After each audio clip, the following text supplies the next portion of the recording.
कौन आपणक skin glow करूना हो पारे आपणक शरीर रे प्रोटीन कम अच्छी।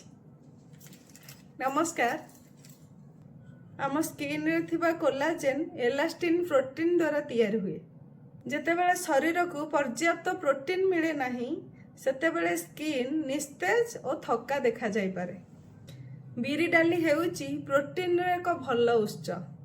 एथिरे थिबा प्रोटीन शरीर रे टिश्यू रिपेयर करिबारे सहायता करे और सुस्थ स्किन को सपोर्ट करे। तेणु दैनंदिन खाद्य रे बिरी डाली अंडा माछ और अन्य प्रोटीन युक्त खाद्य को ऐड करंतु। आपनक स्किन रे नेचुरली ग्लो आनंतु।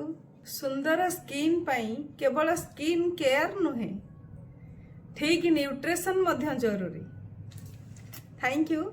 वीडियोटी भल लगी लाइक करंतु, शेयर करंतु, सब्सक्राइब करंतु। Thank you.